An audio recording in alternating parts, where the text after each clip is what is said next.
अलख निरंजन। आइए कई दिनों के बाद आपसे फिर पुनः एक नई जानकारी के साथ साझा कर रहे हैं। आज उस विषय पर बात करेंगे जिनके घरों में देवखुरी के रूप में कुछ पिंड तरीके या चौका के तरीके स्थापित है, या देवी पिंड या देवी स्थान के रूप में चौका घर भवन के अंदर स्थापित है। आज उस विषय पर हम बात करेंगे कि बहुत से जिनके घर बहुत पुराने समय से हैं, पुराने समय की जो महिलाएं या कुछ नए महिलाएं या कुछ ऐसे पुरुष होते हैं जो अपने भवन के अंदर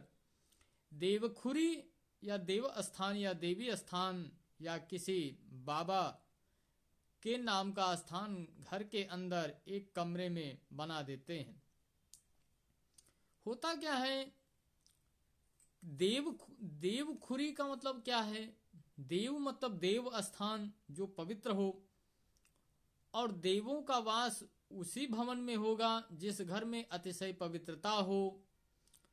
पवित्रता क्या है? अंतःकरण, मन, वाणी, शरीर, इंद्रिय, सारी चीजें पवित्र जब तक नहीं होती है, वाणी में शुद्धता नहीं होती है, तब तक वह पवित्र स्थान नहीं कहलाता है। तो जो नहीं कहलाता है वहां देव का वास कैसे हो सकता है? देवी पिंड बहुत से लोग निर्मित कर लेती हैं, या उनके नाम का, या किसी ब्रह्म बाबा या किसी ऐसे देव के नाम का घरों के अंदर स्थान बना लेते हैं। तो हमारा कहना है कि जो पवित्र है, और पवित्रता आपके भवन के अंदर जितने भी सदस्य हैं उनके अंदर पवित्रता है ही नहीं, तो उस शक्ति का वास घर के अंदर कैसे हो सकता है?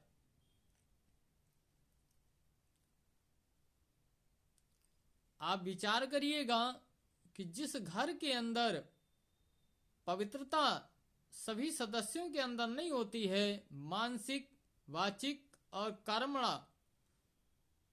आदि तमाम प्रकार से जब तक पवित्रता नहीं होती है, तब तक ऐसी किसी भी परम शक्ति सत्ता या देव सत्ता या जो शुद्ध पवित्र में अतिशय ब्रह्म भी माने जाते हैं, पवित्र संहार भी माने जाते हैं, जो भगवान शिव के गणों का एक स्वरूप माना जाता है, ये सभी पवित्र घरों में ही वास करते हैं। और जब पवित्र घर होता है, सभी की परिवार के सदस्यों की विचारधारा, इंद्रियां, अंतःकरण इंद्रियां, पांचों ज्ञानेंद्रियां और शरीर के साथ भी पवित्र होता है, उसी घर के अंदर इनका निवास होता है, तब उस घर की सुख समृद्धि वैभव होती है, और जो आने वाली विपत्तियां होती हैं वो पहले ही कट जाती हैं। हमने ऐसे कई घरों का सर्वे भी किया है, और घर की समस्याओं को देखने के दौरान मैंने पाया भी है कि ऐसे घरों में लोग स्थापित तो कर देते हैं, और जो स्थापित करता है जब तक उसके शरीर में करने की क्षमता होती है तब तक करता है। यदि कहीं चूक हो जाती है तो भी परेशानी आ जाती है, और उसके करने में असमर्थता जब अधिक समय तक हो जाता है तो परिवार में बाकी अन्य सदस्यों को समस्या उत्पन्न होने लगती है। कारण कि जिस विधि विधान से उनकी पूजा और उनकी सेवा होती है उस हिसाब से आप नहीं करते हैं। जैसे आप मान लीजिए शुद्ध शाकाहारी हैं, मांस आपको खिलाया जाए, या मांसाहारी पसंद है और शाकाहारी भोजन दी जाए, तो आपको कैसा लगेगा? विचार करिएगा कि जो सत्ताएं जिस भोग को ग्रहण युग हजारों वर्षों से करती रही हैं, आपके मन मुताबिक तो भोग वो लेंगी नहीं, और ना कोई देव शक्ति या कोई ऐसा देवता या कोई ऐसी ताकत नहीं लेगा। आप अपनी इच्छा अनुसार यदि कुछ देना चाहते हैं भोग, तो वह स्वीकार नहीं होता है, यह भी आप जाने रखिए। क्योंकि सृष्टि का आरंभ तंत्र से हुआ था, तंत्र में था और तंत्र में रहेगा, और तंत्र से सृष्टि का अंत होगा, यह भी सत्य है। तो बहुत से लोग जिनके घरों में इस प्रकार का देव स्थान या देवी पिंड या किसी नाम के स्थान बने हुए थे, तो जब तक थे तब तक थे, उसके बाद उस भवन को छोड़ करके कहीं अलग स्थान बनवा लेते हैं, वहां रहने लगते हैं सपरिवार, और उस स्थान जहां वह स्थापित था उस घर को छोड़ देते हैं, और वह धीरे धीरे वीरान खंडहर के रूप में हो जाता है। या वहां कभी कभी लोग उस घर में जाकर के धूप बाती चिराग बाती कर देते हैं। तो मेरा कहना है कि यदि आप उस घर को छोड़ करके अन्य किसी स्थान पर रहते हैं, तो आप यह भी मत समझिए कि आपका कल्याण होगा।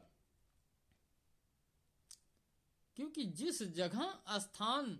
होता है उस जगह को या तो आप सुसज्जित कर दीजिए और आम जनमानस के पूजा के लिए खोल दीजिए, बाकी अन्य स्थानों को भले आप वीरान छोड़ें, लेकिन जब आप उस स्थान को छोड़कर अन्य कहीं भी आप निवास करने लगते हैं,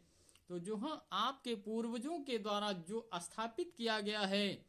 उस स्थान को जनमानस के लिए इस प्रकार सुसज्जित और जीर्णोद्धार करा के खोल दीजिए दरवाजा, कि ताकि लोग पूजा करते रहें उस जगह पे। यदि आप सामर्थ्य नहीं हो सकते हैं तो अन्य समाज जो जनमानस होगा वह पूजा करता रहेगा, तो इससे आपका भी भला होगा और जो पूजा करेगा उसका भी भला होगा। मैं संक्षिप्त बातों में सब कुछ समझाने का प्रयास करता हूं। यदि ऐसी परिवार में कोई यदि नहीं रह गया है या आजकल के बच्चे नहीं करना चाह रहे हैं, तो मेरा उनसे कहना है कि जिनके ग्राम में या जिनके बहुत पुराने घरों में ऐसे पिंड या देवखुरी या देव स्थान या किसी के स्थान का नाम का चौका या पिंड या कुछ भी स्थापित है और आप नहीं कर सकते हैं, तो उसको वहां किसी भी तांत्रिक के माध्यम से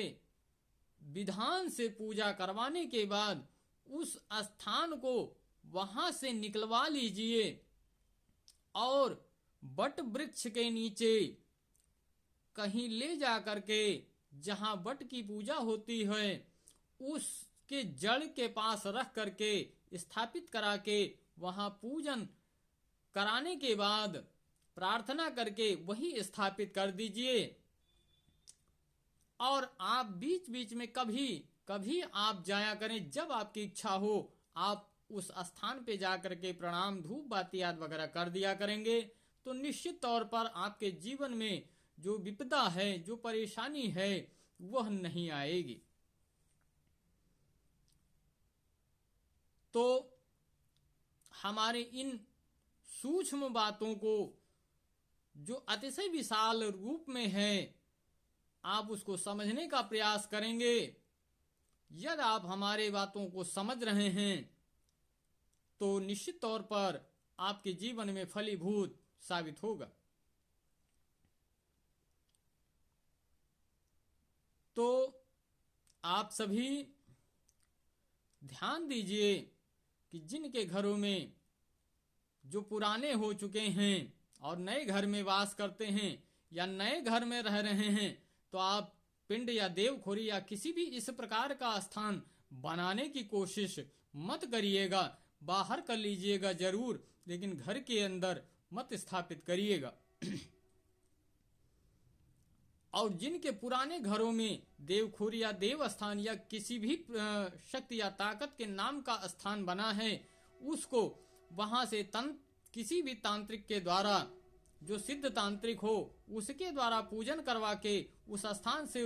उसको उठवा करके एक पवित्र जहां बट पूजन होता हो उस जड़ के पास उसको स्थापित करा के उसी तांत्रिक से पूजा विधान से कराने के बाद उस शक्ति को वहीं स्थापित कर दीजिए और प्रणाम करिए और उसको भोग दीजिए, प्रार्थना करिए। निश्चित तौर पर फिर आपके जीवन में वह परेशान नहीं करेगी, क्योंकि जनमानस के द्वारा भी पूजा प्राप्त होने लगेगा।